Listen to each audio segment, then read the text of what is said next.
નગર પ્રાથમિક શિક્ષણ સમિતિ દ્વારા સમિતિની 22 જેટલી શાળાઓમાં સમારકામ માટેની કામગીરી આજથી હાથ ધરવામાં આવી છે।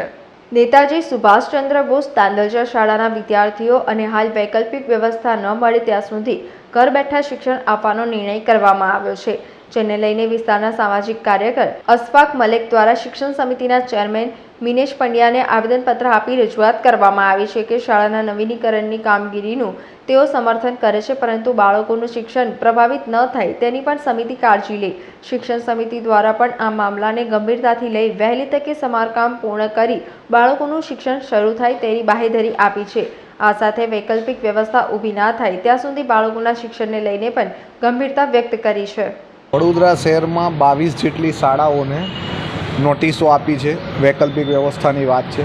તેવી જ એક શાળા તાંદલજા વિસ્તારમાં આવેલી છે, નેતાજી સુભાષચંદ્ર બોઝ શાળા। આ શાળામાં 2 પાળીમાં 1 થી 8 ધોરણનો અભ્યાસ થાય છે। પહેલી પાળીમાં બી 1 થી 8 અને બીજી પાળીમાં બી 1 થી 8। આમ આ શાળાની અંદર 800થી વધારે બાળકો અભ્યાસ કરી રહ્યા છે। આ એ જ બાળકો છે કે ખરેખર જે બાળકો પ્રાઇવેટ સ્કૂલની જે ફીસ હોય એ ભરપાઈ નથી કરી શકતા। સરકારે ગરીબ બાળકો માટે આરટીઈનો કાયદો લાવ્યા। એ આરટીઈના કાયદામાં સરકારે એવું કર્યું કે ભાઈ 25% પ્રાઇવેટ સ્કૂલોની અંદર પણ ગરીબ બાળકો માટે રાખી, પણ આ એવા ગરીબ બાળકો છે કે જેમને આરટીઈ હેઠળ પર સમાવેશ નથી પામ્યા। એટલે ખરેખર આ બાળકો સૌથી વધુ જરૂરતમંદ છે। આ જ બાળકોની અંદર એજ્યુકેશનમાં ડ્રોપ આઉટ રેશિયો વધારે હોય છે। એટલે આ બાળકોની માટે ખાસ જરૂરી છે કે આ શાળાઓ બનવી જોઈએ। અમારા વિસ્તારની નેતાજી સુભાષચંદ્ર બોઝ જે શાળા છે, આ શાળાની અંદર છેલ્લા લગભગ 2012-13થી સતત સ્ટ્રક્ચર સ્ટેબિલિટીની નોટિસો આવી રહી છે, પણ અત્યાર સુધી મેન્ટેન નથી થતી। અત્યારે મેન્ટેનન્સનું કામ ચાલુ થઈ ગયું છે, એ ખુશીની વાત છે। આ લડાઈ પછી એક વસ્તુ સારી થઈ કે ભાઈ કોઈ મેન્ટેનન્સ ચાલુ થઈ ગયું છે અને હરણી બોટકાંડ જેવી દુર્ઘટના ના સર્જાય એના માટે જ અમે લોકો આ શાળાની બાબતે રજૂઆત કરવા આવ્યા છે। અને આજે અધ્યક્ષ શ્રી શિક્ષણ સમિતિના અધ્યક્ષ શ્રી મિનેશ પંડ્યાજીને મળ્યા છે। એમણે પણ બાંહેધરી આપી છે, એમણે પણ બહુ પોઝિટિવ એટીટ્યૂડમાં વાત કરી છે। પણ પ્રશ્ન એ છે કે આજથી શાળા ઘરે વર્ક ફ્રોમ હોમ જેવું શાળાના વિદ્યાર્થીઓને આપી દીધું છે, એટલે ખાસ આજે આવવાની જરૂરત ઊભી થઈ। એનું કારણ છે કે 1 થી 8 ધોરણનું બાળક, હવે આ તો ગરીબ બાળકો, એમને ત્યાં ક્યાં ઇન્ટરનેટ, એમને ત્યાં ક્યાં તમે ઓનલાઈન ભણાવો છો?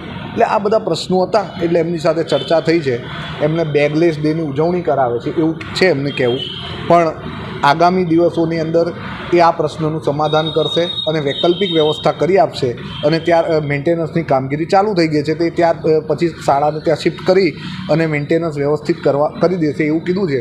અને આગામી દિવસોમાં એના પછી કે શાળા બનાવવા માટેની કામગીરી પણ અમે લઈશું એવી એમને બાંહેધરી આપે છે। ત્યાંના એક એડવોકેટ વકીલ જે ત્યાંના આગેવાન છે, એમના તરફથી એક રજૂઆત કરવામાં આવેલી કે નેતાજી સુભાષચંદ્ર બોઝમાં બાળકો ભણી રહ્યા છે, 800 જેટલા બાળકો ભણી રહ્યા છે, એ લોકોની કોઈ વૈકલ્પિક વ્યવસ્થા કરવાની હોય તો અમારા તરફથી પૂરેપૂરો સાથ અને સહકાર આપીશું, કાં તો શાળાને તાત્કાલિક રિપેરિંગ કરવાનું કે રીતનું આયોજન છે એ માટેનું એમને મને પત્ર આપેલો। એમને આખી વિગત એમને સમજાવીને એમને જણાવ્યું છે કે અમે વૈકલ્પિક વ્યવસ્થા ભાવરૂપે રિપેરિંગની કામગીરી બી શરૂ કરી દીધી છે। અને આજુબાજુમાં કોઈ શાળા નજીક છે કે કોઈ એનજીઓ દ્વારા કોઈ પ્રાઇવેટ શાળા મળી શકે છે એના માટેની ચર્ચા કરી, શાળાના આચાર્ય જોડે, વાલીઓ જોડે, તમામ જોડે ચર્ચા કરીને આગળનું શું આયોજન થાય છે એના માટેની અમે રજૂઆત બી કરેલી છે। એમને મેં સમજાવ્યા છે કે તમારો બી સાથ સહકાર જરૂર છે, બાળકોના સ્વાસ્થ્યની સાથે સુરક્ષા સાથે શિક્ષણ પણ ના બગડે એ માટે તમારે બી સાથ સહકાર આપવો છે। એમને મને બાંહેધરી આપી છે અને અમને વિશ્વાસ આપ્યો છે કે કોઈપણ પ્રકારની અમારી જરૂરિયાત હશે તો અમે એ પ્રમાણે કામ કરવા માટે તૈયાર છે। સમાચારોના સતત અપડેટ મેળવવા માટે લોકમત ન્યૂઝને યુટ્યુબ ઉપર સબસ્ક્રાઇબ કરો, બેલ આઇકોન દબાવો અને અમારી સાથે જોડાયેલ રહો ફેસબુક, ઇન્સ્ટાગ્રામ અને ટ્વિટર ઉપર।